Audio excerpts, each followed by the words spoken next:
Bismillahirrahmanirrahim. Assalamualaikum warahmatullahi wabarakatuh.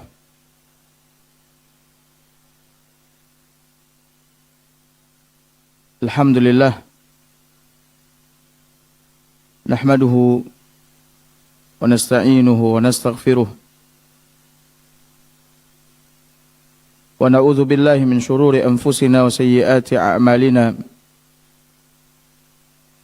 من يهده الله فلا مضل له ومن يضلل فلا هادي له أشهد أن لا إله إلا الله وحده لا شريك له وأشهد أن محمدا عبده ورسوله أما بعد. Bapak Ibu hadirin hadirat para tulab yang semoga senantiasa dirahmati oleh Allah Azza wa Jalla. Lanjutkan pelajaran kita dalam bahasan wasiat Nabi sallallahu alaihi wasallam. Kita masih berada pada wasiat apabila manusia meninggal, maka terputuslah darinya semua amalannya, kecuali dari yang tiga. Pertama, sedekah jariyah. Kedua, ilmu yang bermanfaat yang dia sampaikan, yang dia sebarkan. Dan yang ketiga, anak yang saleh yang senantiasa mendoakannya. Pada pertemuan yang lalu, kita telah membahas tentang anak yang saleh, di mana anak yang saleh tidaklah tercipta atau terbentuk dengan sendirinya, akan tetapi mereka tercipta, tumbuh dan terbentuk melalui fase dan usaha, baik sebelum mereka ada ataupun setelah mereka ada. Di pertemuan kita kemarin, kita telah menjelaskan bagaimana caranya menciptakan anak yang saleh. Sebelum mereka ada, seperti yang telah kita jelaskan, hendaknya sebelum kita menikah kita bertakwa kepada Allah Azza wa Jalla. Kemudian mencari istri yang salehah. Kemudian yang ketiga, ketika mendatanginya, berdoa kepada Allah Subhanahu wa taala agar dijauhi oleh syaitan seandainya hubungan mereka Allah takdirkan melahirkan anak. Kemudian yang keempat, banyak berdoa kepada Allah Subhanahu wa taala agar dianugerahi anak yang saleh. Kemudian setelah mereka ada, seperti yang telah kita jelaskan, ketika mereka lahir, maka kita mengakikahkannya. Kemudian yang kedua, mendidik anak tersebut agar menjaga dan memelihara salat. Kemudian yang ketiga, mengajarkan akidah, tauhid kepada mereka. Kemudian yang keempat, adalah dengan menanamkan muraqabatullah ke dalam diri mereka, bahwa Allah Subhanahu wa taala senantiasa mengawasinya meskipun kita tidak bersama dengan mereka. Meskipun mereka jauh dari penglihatan manusia, kita tanamkan itu ke dalam diri mereka. Kemudian yang kelima, mendidik mereka agar mencintai kebaikan, mencintai perbuatan ma'ruf, ya, sekaligus menanamkan kebencian ke dalam mereka terhadap perbuatan mungkar.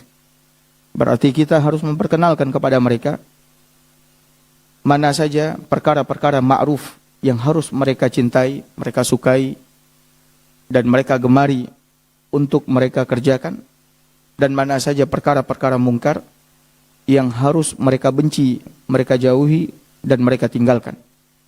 Kemudian mendidik mereka untuk senantiasa tawadhu, ya, senantiasa tawadhu, rendah hati di hadapan orang-orang yang beriman, dan memuliakan orang-orang yang beriman, mencintai orang-orang yang beriman, serta mendidik mereka untuk membenci orang-orang kafir dan perbuatan orang-orang kafir yang melakukan kekufuran dan kesyirikan, serta memperingatkan mereka agar jangan sampai mereka memiliki sifat sombong, sehingga dengan itu mereka menolak kebenaran yang sampai kepada mereka dan merendahkan orang-orang yang berada di bawah mereka.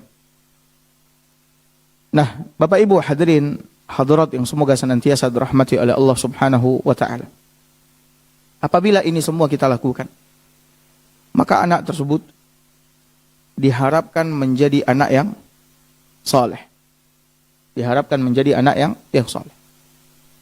Namun kalau seandainya setelah kita melakukan ikhtiar sedemikian rupa sebagaimana yang ditunjukkan oleh Al-Quran dan Sunnah, akan tetapi anak juga tidak kunjung saleh, maka ketahuilah sesungguhnya dia adalah apa? Ujian buat kita. Dan boleh jadi dengan ujian dia ini membawa dan mengantarkan kita ke surga Allah Azza wa Jalla, seandainya kita senantiasa apa? Sabar dan tidak terfitnah olehnya. Karena seperti yang telah kita jelaskan bahwa anak adalah ujian, anak adalah fitnah, sehingga jangan sampai anak ini melalaikan kita dari beribadah kepada Allah Azza wa Jalla. Jangan sampai anak ini membutakan kita dari halal haram. Jangan sampai anak ini membawa kita untuk melampaui batas yang telah ditetapkan oleh Allah Subhanahu wa taala. Kemudian Syekh menjelaskan kepada kita hal-hal yang sekiranya dilakukan oleh anak maka akan bermanfaat untuk orang tuanya setelah orang tuanya meninggal. Ada beberapa pertanyaan yang Syekh sebutkan di dalam kitabnya ini. Di antaranya kata Syekh, hal yajuzu lil waladi an yusalli an walidihi ba'dal maut? Apakah boleh seorang anak ya mengerjakan salat ya untuk orang tuanya setelah orang tuanya meninggal? Apakah boleh seorang anak mengerjakan salat untuk orang tuanya setelah orang tuanya apa? Meninggal? Anak yang soleh pastinya mencintai orang tuanya dan pastinya ingin memberikan kebaikan untuk orang tuanya. Maka bolehkah dia mengerjakan salat untuk orang tuanya setelah orang tuanya meninggal? Maka jawabannya la yajuz. Tidak boleh bagi anak untuk mensolatkan, untuk mengerjakan salat untuk orang tuanya setelah orang tuanya apa? Meninggal. Karena salat adalah kewajiban aini, fardu ain atas setiap muslim muslimah yang hidup. Ya. Sehingga apabila seseorang telah meninggal dunia, maka tidak ada lagi kewajiban dia untuk mengerjakan apa? Salat. Begitu pula orang lain mengerjakan salat untuknya. Allah Subhanahu wa taala berfirman di dalam surat An-Najm ayat 39, wa allaysa lil insani illa ma sa'a. Kata Allah Subhanahu wa taala, tidak ada yang diperoleh oleh seorang manusia kecuali apa yang telah dia usahakan. Artinya ketika dia telah mati, maka tidak ada lagi yang bisa dia usahakan. Dia hanya akan mendapatkan apa yang telah dia usahakan selama dia hidup. Ketika dia mati sudah tidak ada lagi kewajibannya untuk mengerjakan ibadah kepada Allah Azza wa Jalla. Begitu pula orang lain untuk mengerjakan ibadah kepadanya. Kemudian pertanyaan yang kedua, kata Syekh, hal yajuzu lil walad an yasumu an walidihi ba'dal maut? Apakah boleh bagi anak untuk berpuasa, mengerjakan puasa untuk orang tuanya setelah orang tuanya meninggal? Maka jawabannya, Bapak Ibu hadirin hadirat yang dimuliakan oleh Allah, tidak boleh. La yajuz. Tidak boleh bagi anak untuk berpuasa, mengerjakan puasa untuk orang tuanya setelah meninggal. Namun apabila, kata Syekh, idza matal walid wa alaihi siyam min Ramadan, apabila orang tua meninggal dan dia membawa hutang puasa Ramadan, fa'ala al-walad wa 'ala awliya'il mayyit an yut'imu an hadzal walid an kulli yawmin miskinan. Ya. Kalau seandainya orang tua ini meninggal dan dia memiliki hutang puasa Ramadan, maka hendaknya anak dan wali dari mayit tersebut memberikan makan fidyah sebanyak hari di mana dia tidak berpuasa. Dan masalah ini sebenarnya adalah masalah khilafiyah di antara para ulama mengenai orang tua yang meninggal dunia sementara dia memiliki hutang puasa. Ada 3 pendapat ulama di sini. Ada yang mengatakan tidak wajib sama sekali untuk mengqadha'nya. Karena dia telah meninggal dunia, maka gugurlah, habislah kewajiban itu atasnya. Ada lagi yang mengatakan tidak, dia harus mengqadha' kalau seandainya hutang puasa itu adalah hutang puasa Ramadan, dan puasa nazar. Ada lagi yang mengatakan tidak, yang dia qadha' hanya puasa nazar saja. Adapun puasa Ramadan tidak. Ini ada khilaf di antara para ulama. Namun di sini Syekh mengatakan kalau seandainya dia memiliki hutang puasa Ramadan, maka hendaknya anak ataupun wali dari mayit tersebut memberikan fidyah kepada orang miskin sejumlah berapa hari atau sebanyak berapa hari orang tua ini tidak berpuasa. Namun kalau seandainya dia memiliki hutang puasa Ramadan, hutang puasa nazar, dia pernah bernazar dan nazarnya adalah puasa, maka wajib bagi anak atau wali-walinya untuk mengqadha'nya.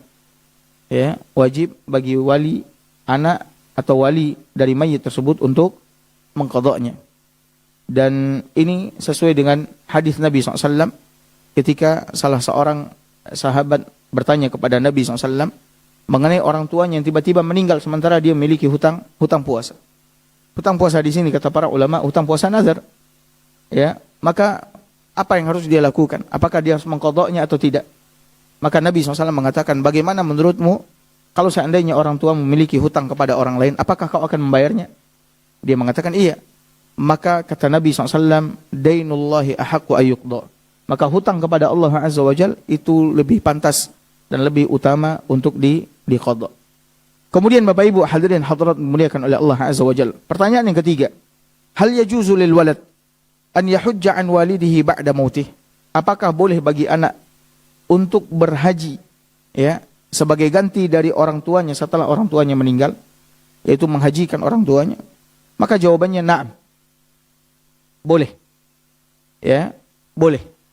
Kalau seandainya orang tua tersebut semasa dia hidup dia tidak mampu untuk berhaji sampai dia meninggal dunia. Lalu anaknya yang mungkin Allah berikan kelapangan rezeki ingin menghajikan orang tuanya, maka boleh baginya untuk melakukan hal tersebut dengan syarat dia terlebih dahulu telah melaksanakan haji untuk dirinya. Sebagaimana sabda Nabi SAW kepada salah seorang sahabat yang bertanya tentang masalah ini, ya, Nabi mengatakan hajikan dirimu, kemudian hajikan siapa? Orang tua. Ya. Kemudian pertanyaan berikutnya, apakah boleh bagi anak, kata Syekh, an yaqra al-Quran thumma yaqul ba'da al-qira'ah ahabul Qur'ana liwalidi al-mayyit. Ya, apakah boleh bagi anak membaca Al-Quran, kemudian setelah selesai dia membaca Al-Quran, dia mengatakan, aku hibahkan bacaan Quranku tadi untuk orang tuaku yang sudah meninggal dunia. Maka jawabannya Bapak Ibu hadirin hadirat dimuliakan oleh Allah, tidak boleh bagi anak untuk melakukan hal tersebut. Kenapa? Karena Allah Subhanahu wa taala telah mengatakan wa allaisa lil insani illa ma sa'a. Tidak ada yang didapat dan diperoleh oleh seorang manusia kecuali apa yang telah dia usahakan. Kecuali apa yang telah dia usahakan.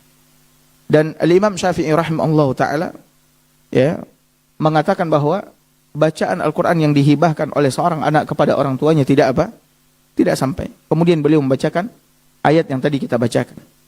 Akan tetapi Bapak Ibu hadirin hadirat yang semoga senantiasa dirahmati oleh Allah Azza wa Jalla, apabila anak yang gemar membaca Al-Quran, menghafal Al-Quran, mempelajari Al-Quran, itu adalah karena didikan orang tuanya yang menanamkan kecintaan ke dalam hati anaknya kepada Al-Quran.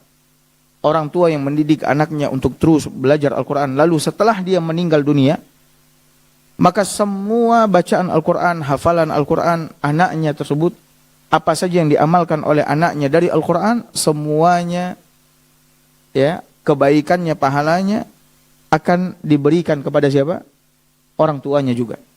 Karena Allah Subhanahu wa taala mengatakan, inna nahnu nuhyil mauta wa naktubu ma qaddamu wa atharahum. Sesungguhnya kami yang telah menghidupkan, ya, orang-orang yang telah meninggal dunia, kami menulis apa yang telah mereka usahakan dan kami menulis bekas yang mereka tinggalkan setelah mereka mati.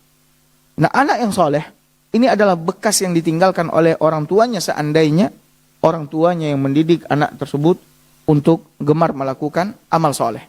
Maka semua kebaikan amal soleh yang dikerjakan oleh anak tersebut, pahalanya juga akan didapat oleh siapa? Oleh orang tuanya. Kemudian sebaliknya, pertanyaannya kata Syekh, halil walad al-fasiq, al-asi, al-mujrim, al-munhil, al-ba'id anid din yadurru walidahu ba'da mautih? Apakah anak yang fasik, melakukan maksiat, melakukan kejahatan, melakukan keburukan, jauh dari agama, ini dosanya juga akan sampai kepada orang tuanya? Apakah orang tuanya juga akan terkena mudarat dari perbuatan dosa yang dikerjakan oleh anaknya? Maka jawabannya Bapak Ibu hadirin hadirat dimuliakan oleh Allah, jawabannya tidak. Seandainya anak melakukan dosa, melakukan maksiat, melakukan kefasikan, melakukan kejahatan, maka dosa itu tidak akan dipikulkan juga kepada orang tuanya. Ya. Allah Subhanahu wa taala mengatakan wala taziru waziratu wizra ukhra dalam surah Al-An'am ayat 164. Ya, pendosa tidak akan memikulkan dosanya kepada orang lain. Pendosa tidak akan memikulkan dosanya kepada orang lain. Ya, kecuali kalau seandainya orang yang melakukan dosa tersebut adalah hasil dari binaannya. Hasil dari didikannya. Dia yang mengajarkan, ya, keburukan, kejahatan tersebut kepada anaknya. Maka setelah dia meninggal, semua kejahatan-kejahatan yang dilakukan oleh anaknya, dan itu adalah hasil dari pengajaran orang tuanya, contoh dari orang tuanya, maka ketika itu orang tuanya juga akan apa? Mendapatkan dosa. Sebagaimana Nabi SAW mengatakan, man sanna sunnatan sayyi'atan, barang siapa yang mengerjakan sunnah sayyi'ah, pekerjaan yang buruk, ya, lalu sunnah yang buruk tersebut diikuti oleh manusia, ya, dosa tersebut diikuti oleh manusia, maka baginya dosa dari perbuatan dia dan dosa orang-orang yang mengikutinya tanpa mengurangi dosa orang yang mengikutinya sedikit pun. Berapa dosa yang Allah berikan kepada orang yang mengikuti perbuatan dosa yang dia contohkan, yang dia ajarkan, maka seperti itu pula yang akan Allah berikan kepadanya. Makanya oleh karena itu Bapak Ibu hadirin hadirat dimuliakan oleh Allah, ada orang-orang tua yang mengkhawatirkan ini, ya, sehingga dia bertanya kepada sebagian para asatidzah, saya telah mendidik anak saya, namun anak saya ya, tidak mendengarkan dan tidak mau mengikuti apa yang saya sampaikan, ya. Saya perintahkan dia untuk sholat, dia tidak sholat. Saya perintahkan dia untuk mengaji, dia tidak mengaji. Dia tetap melakukan dosa dan maksiat. Kalau seandainya seperti ini keadaannya, maka orang tuanya tidak akan terkena mudarat dari keburukan-keburukan yang dia kerjakan. Namun Bapak Ibu hadirin hadirat dimuliakan oleh Allah, kalau seandainya orang tua, kata Syekh, ya, membiarkan lalai dari mendidik anaknya, bahkan orang tua yang memasukkan keburukan ke dalam anaknya dengan menghadirkan, ya, berbagai macam permainan yang melalaikan mereka, ya, menjauhkan mereka dari agama sehingga mereka meninggalkan salat, sehingga mereka melakukan dosa dan maksiat, membiarkan putri-putri mereka mengumbar aurat, maka ketika itu orang tua ini harus siap-siap mempertanggungjawabkan perbuatannya di hadapan Allah Azza wa Jalla. Karena Nabi SAW telah mengatakan dalam hadisnya yang sahih, diriwayatkan oleh Imam Bukhari, kullukum ra'in wa kullukum mas'ulun an ra'iyatih. Setiap kalian adalah pemimpin dan setiap pemimpin pasti akan ditanya oleh Allah Azza wa Jalla tentang apa yang dia pimpin. Bapak Ibu hadirin hadirat yang semoga senantiasa dirahmati oleh Allah. Sekarang kita akan bahas tentang sedekah jariyah. Sedekah jariyah. Ini di antara amal soleh yang akan memberikan manfaat kepada kita setelah kita meninggal dunia. Karena Nabi SAW tadi telah bersabda, apabila manusia meninggal, terputus darinya semua amalannya kecuali dari yang 3. Di antaranya adalah sedekah jariyah. Sedekah jariyah, Bapak Ibu hadirin hadirat yang dimuliakan oleh Allah Azza wa Jalla, sangatlah banyak, kata Syekh. Nabi SAW telah menjelaskannya kepada kita di dalam hadisnya yang mulia, diriwayatkan oleh Imam Ibnu Majah, ya. Kata Nabi SAW, inna mimma yalhaqul mu'min min amalihi wa hasanatihi ba'da mautihi. Sesungguhnya di antara perbuatan atau amalan yang kebaikannya akan terus mengalir kepada seorang mukmin setelah dia meninggal. Sesungguhnya di antara perkara yang kebaikannya, amalannya, ya, akan terus mengalir kepada orang mukmin setelah dia meninggal. Yang pertama, kata Nabi SAW, ilman 'allamahu wa nasyarah. Ilmu yang dia ajarkan dan dia sebarkan. Ini sudah kita jelaskan di bahasan ilmu yang bermanfaat yang disampaikan, diajarkan, disebarkan kepada manusia. Kemudian wa waladan salihan tarakah. Anak yang saleh yang dia tinggalkan. Anak yang saleh yang dia tinggalkan. Setelah dia meninggalkan anak yang saleh. Ini juga barusan telah kita jelaskan. Kemudian wa mushafan warasah. Mushaf yang dia wakafkan. Mushaf yang dia wakafkan. Kemudian au masjidan banah. Masjid yang dia bangun, kata Nabi SAW. Au baitan libnis sabil banah. Atau rumah untuk ibnus sabil yang dia bangun.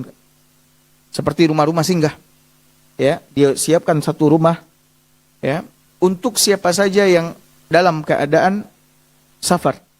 Maka silakan dia singgah di situ, silakan dia menginap di situ, ya, seberapa dia perlu dalam safarnya. Maka ini pahalanya akan mengalir kepadanya. Au nahran ajrah, atau sungai yang dia alirkan. Ya, atau sungai yang dia alirkan.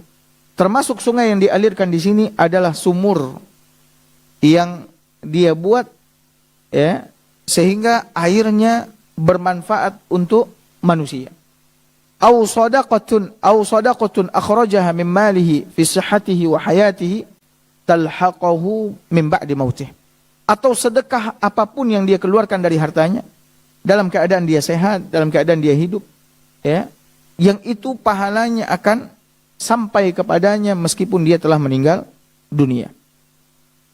Nah, Bapak Ibu hadirin hadirat dimuliakan oleh Allah, lihat di dalam hadis ini Nabi SAW menjelaskan kepada kita di antara bentuk-bentuk sedekah jariyah. Sedekah jariyah. Sedekah jariyah itu sedekah yang pahalanya akan terus mengalir. Makanya disebut dengan apa? Jariyah. Jariyah itu artinya berjalan, mengalir setelah kita tiada. Dan ini adalah kabar gembira buat kita semua. Ya, yang menginginkan kebaikan terus menerus buat diri kita, meskipun kita telah meninggal dunia, tidak lagi mampu untuk beribadah. Kita mengharapkan itu. Ketika kita mati, buku catatan amal kebaikan kita masih senantiasa terbuka, mencatat semua kebaikan-kebaikan yang terus mengalir kepada kita. Dan di sini Nabi SAW menjelaskan kepada kita. Pertama, ilmu yang bermanfaat yang kita ajarkan, yang kita sebarkan. Dan saya telah jelaskan kepada Bapak Ibu sekalian, kalau seandainya kita bukanlah orang yang mampu untuk menyampaikan ilmu di podium, di majelis-majelis, maka kita bisa menyebarkan dan mengajarkan ilmu ini kepada orang-orang dengan apa yang kita miliki. Kita memiliki harta misalkan, maka kita kafil ya beberapa orang para penuntut ilmu agama yang tidak mampu dan dia semangat untuk belajar, kita harapkan dia menjadi apa? Seorang ulama besar yang akan memberikan manfaat untuk Islam dan kaum muslimin. Atau membantu para masyayikh, para da'i, para ustadz untuk berdakwah. Ketika kita memiliki harta, kita bawa ustadz-ustadz tersebut, da'i tersebut untuk berdakwah di tempat-tempat yang mungkin belum terjamah oleh dakwah. Ya. Atau kita membelikan kitab, membelikan buku. Ya. Kemudian kita bagi-bagikan kepada kaum muslimin. Ini juga termasuk di dalam perkara ilmun 'allamahu wa nashar. Ilmu yang dia ajarkan dan dia sebarkan. Maka ambil andil di sini Bapak Ibu sekalian. Kemudian Nabi SAW mengatakan waladan salih tarakahu. Anak yang saleh yang dia tinggalkan. Ini juga adalah apa? Perkara yang akan bermanfaat buat kita. Sedekah jariyah. Pahalanya akan terus mengalir kepada kita. Kemudian wa mushafan warasah. Mushaf yang dia wakafkan. Mushaf yang dia wakafkan. Bapak Ibu hadirin hadirat yang semoga senantiasa dirahmati oleh Allah Subhanahu wa taala. Mewakafkan Al-Qur'an. Ini adalah amalan yang besar dan sangat dianjurkan Bapak Ibu sekalian. Ya, makanya Bapak Ibu yang pernah haji atau umroh, di tanah suci dibagi-bagikan apa? Mushaf Al-Quran.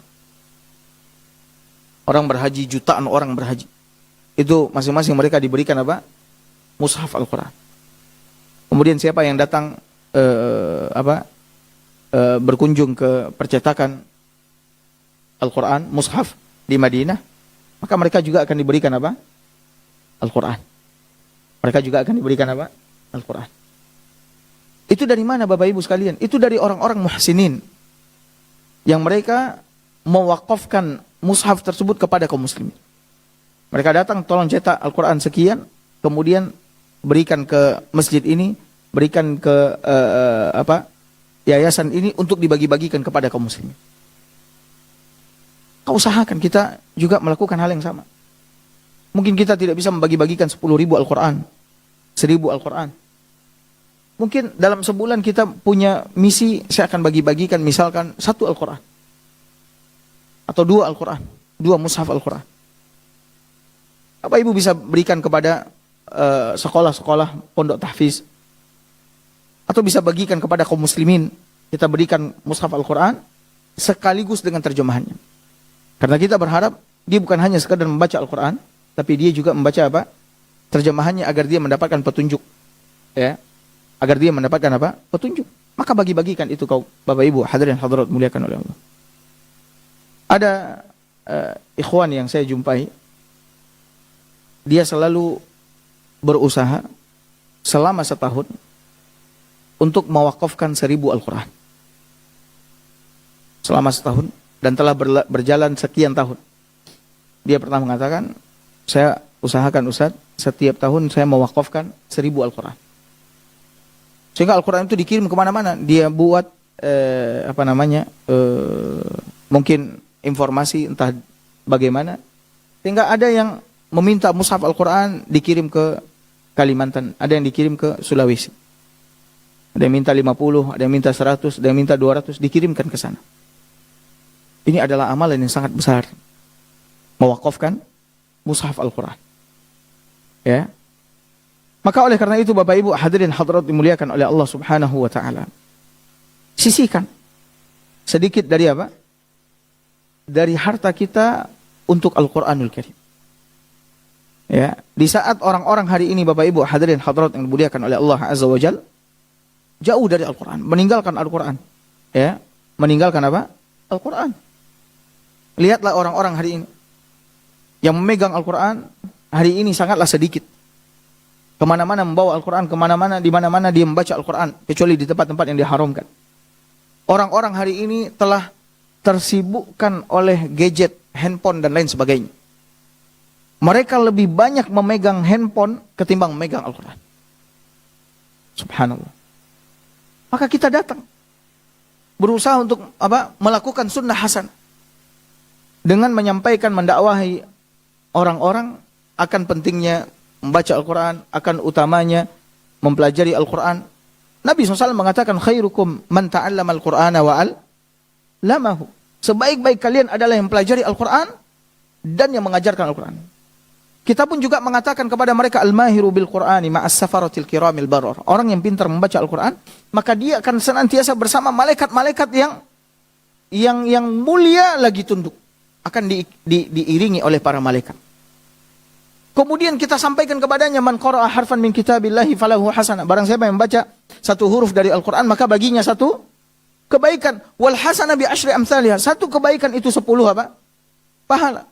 La aqulu alif lam mim harf. Aku tidak mengatakan alif.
Disyariatkannya ibadah tiada lain adalah untuk kebaikan hati.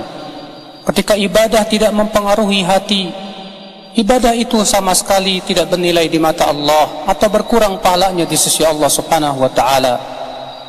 Ketika seseorang membaca Al-Qur'an dan hatinya tidak khusyuk, maka Al-Qur'an itu tidak berpengaruh ke hatinya. Ketika seseorang salat dan hatinya tidak khusyuk, salat pun tidak berpengaruh kepada hatinya. Sementara Imam Ahmad pernah ditanya, apa amal yang paling utama di sisi Allah? Maka Imam Ahmad berkata, lihatlah ibadah yang paling merubah hatimu, yang paling benar-benar terasa di hatimu, maka itulah yang paling utama.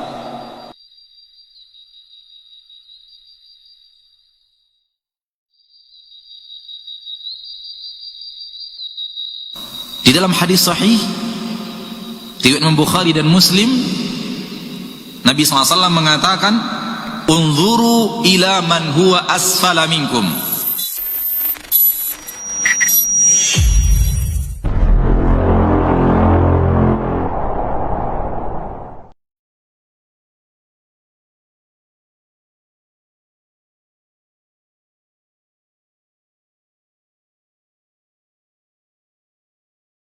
Tersebut. Karena Nabi SAW mengatakan, barang siapa yang membangunkan masjid untuk Allah Azza wa Jalla, walaupun hanya sebesar sarang burung merpati ketika akan bertelur. Berapa besarnya masjid? Cuman sebesar apa? Sarang burung merpati. Ini menunjukkan apa? Walaupun masjid itu kita hanya membangunnya sekecil sebesar sarang burung. Allah akan bangunkan untuk kita sebuah rumah di mana? Di surga. Ya. Maka ikut. Mungkin kita berinfak di situ 10.000, kita berinfak di situ 20.000, kita mungkin berinfak di situ 100.000. Ikut Bapak Ibu sekalian. Ini adalah sedekah jariyah. Atau yang membangun rumah singgah untuk Ibnu Sabil. Ibnu Sabil yang tengah melakukan perjalanan, lalu ketika malam datang dia tidak memiliki tempat untuk menginap, maka silahkan dia tinggal di rumah yang mungkin kita siapkan untuk itu. Kita umumkan, ini ada rumah singgah, siapapun yang dalam keadaan perjalanan, maka silahkan dia tinggal di situ. Ya, silakan dia tinggal di situ. Ini pahalanya akan terus mengalir kepada kita. Kemudian Bapak Ibu hadirin hadirat dimuliakan oleh Allah, di antaranya juga kata Nabi SAW adalah apa? Adalah mengalirkan sungai. Adalah mengalirkan apa? Sungai.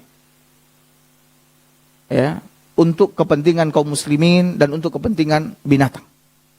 Kita akan mendapatkan apa? Pahala dari situ. Termasuk ke dalam masalah ini adalah apa? Sumur bor. Masjid yang membutuhkan sumur, kita datang, kita berinfak di situ. Atau kaum muslimin di sebuah daerah membutuhkan apa? Sumur, karena tidak ada air di daerah mereka, kita datang, kita menginfakkan harta kita untuk sumur tersebut. Maka selama air terus mengalir, ya, dimanfaatkan oleh kaum muslimin di sana, maka kita akan mendapatkan apa? Pahala. Jangan sampai kita melewatkan kesempatan-kesempatan untuk mengeluarkan sedekah apa? Sedekah jariyah ini Bapak Ibu sekalian. Atau sedekah apapun, seperti jalan, seperti pembangunan sekolah, ya, yang manfaatnya bersifat umum untuk orang banyak dan dibutuhkan oleh orang banyak, maka kita sedekah di situ.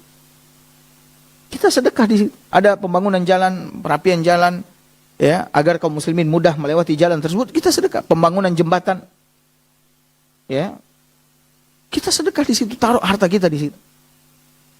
Sehingga ketika kita mati dan itu masih terus dimanfaatkan oleh kaum muslimin, kita akan terus mendapatkan pahala.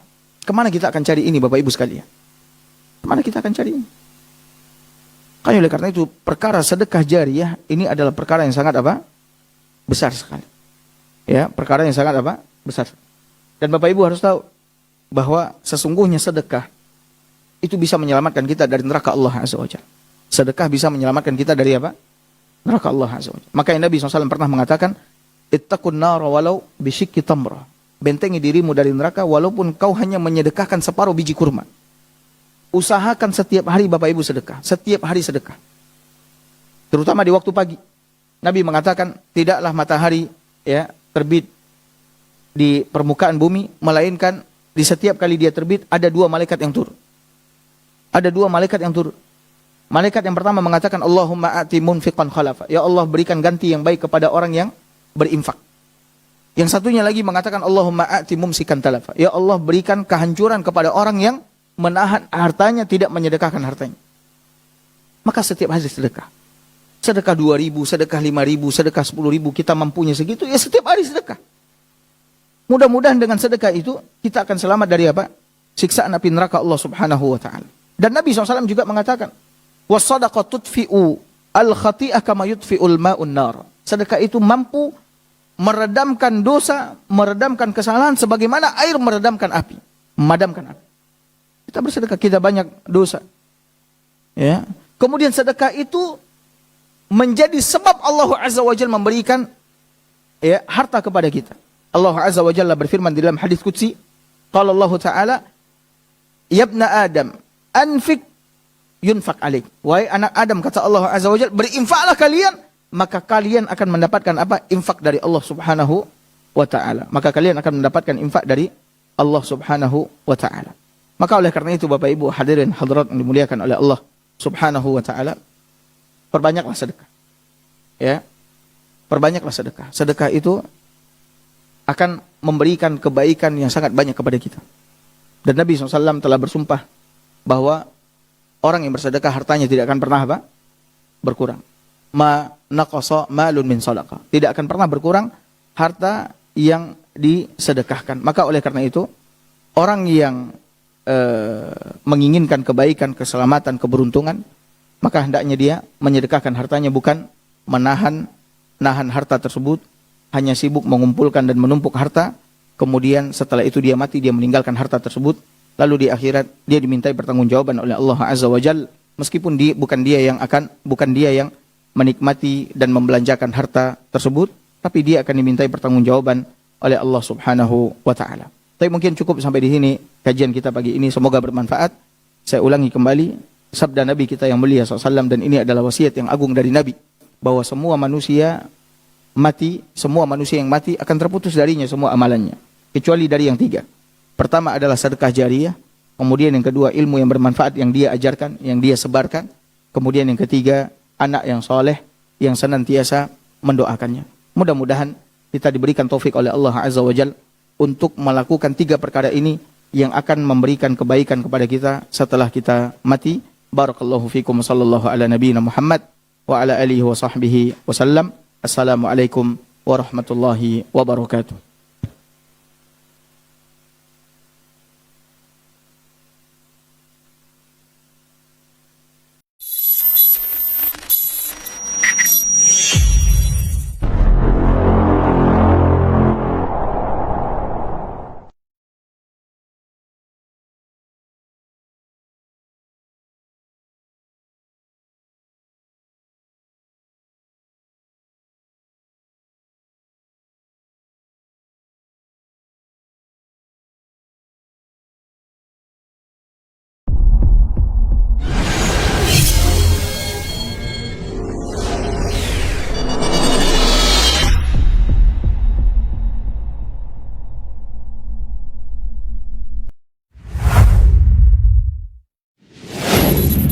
Assalamualaikum warahmatullahi wabarakatuh. Saudara-saudariku, para pemirsa Hasil TV dimanapun Anda berada, rahimani wa rahimakumullah. Semoga antum selalu berada dalam lindungan Allah Tabaraka wa Ta'ala, dan semoga kesehatan, keberkahan, rahmat dan nikmat Allah Tabaraka wa Ta'ala selalu meliputi Anda semuanya. Ma'asyiral muslimin, ma'asyiral muslimat, dakwah merupakan sebuah tugas bersama dari umat Nabi kita tercinta Muhammad sallallahu alaihi wasallam. Allah Tabaraka wa Ta'ala menyuruh kita untuk meninggikan agama Allah Tabaraka wa Ta'ala dengan kemampuan yang kita miliki. Yang mampu dengan ilmunya, berdakwah dengan ilmunya. Yang mampu dengan tenaganya, berdakwah dengan tenaganya. Yang mampu menyumbangkan waktunya. Demikian juga yang mampu dengan hartanya, maka berdakwah dengan harta itu. Saudara-saudariku, para pemirsa Hasil TV dimanapun Anda berada, pada kesempatan yang berbahagia ini, saya mengajak Anda, pemirsa Hasil TV dimanapun berada, para pencinta Hasil TV dimanapun berada, untuk meringankan beban operasional yang dibutuhkan oleh Hasil TV di dalam mengemban suara dakwah yang agung ini. Mari infakkan sebahagian daripada yang Allah Tabaraka wa Ta'ala mudahkan kepada kita, dari apa yang Allah rezekikan kepada kita, guna kepentingan syiar dakwah melalui media-media, di antaranya adalah Hasil TV.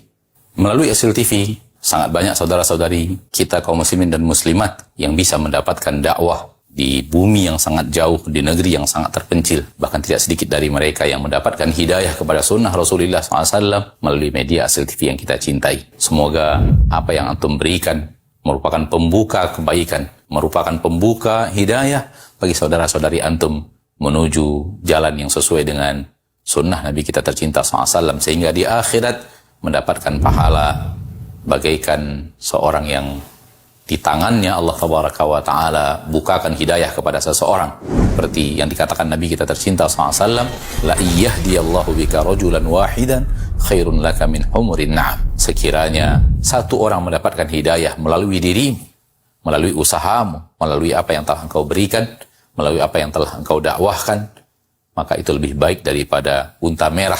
Sebagian para ulama mengatakan lebih baik daripada dunia dan perhiasannya. Sallallahu wasallam wa baraka wa an'am ala abdihi wa rasulihi Muhammad.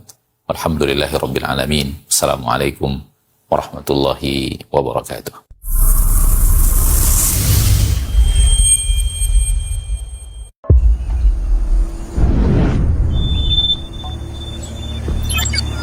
Assalamualaikum warahmatullahi wabarakatuh. Jamaah rahimakumullah. Ana sempat berdiri di tempat ini berapa tahun yang lalu kira-kira Ustaz? 2 tahun yang lalu. 2 tahun yang lalu ya. 2 tahun yang lalu itu belum ada bangunan yang kita lihat di belakang ini. Dan alhamdulillah bangunan umat Islam sudah jadi markas Sunnah Nusantara Al-Hijrah ini sudah beraktivitas dan sekarang santrinya sudah 112. Kemudian kegiatan di masjid sudah berjalan. Tinggal bagaimana kita bersama-sama menyelesaikan proyek ini. Iya, proyek ini kalau kata Ustaz Maududi butuh waktu panjang, tapi yang jelas kita harus segera, Ustaz. Insya Allah. Karena umur kita nggak ada yang tahu ya. Tapi yang jelas yang akan kita bawa ada apa yang kita amalkan ya. Nah. Ketika seorang mati, dia nggak bawa mobilnya, nggak bawa rumahnya, tapi amalan akan dia bawa. Paling tidak antum punya sesuatu yang antum titipkan di tempat ini. Bersama-sama kita menuju ke surga insya Allah, dan harapan besar ana markas ini segera selesai dan bisa menampung santri 4.200. 4.200. Anak-anak sampai orang tua, laki-laki dan perempuan. Jadi ada pondok lansia nanti Ustaz ya. Insya Allah. Seperti itu. Jazakallah khair buat umat Islam. Assalamualaikum warahmatullahi wabarakatuh.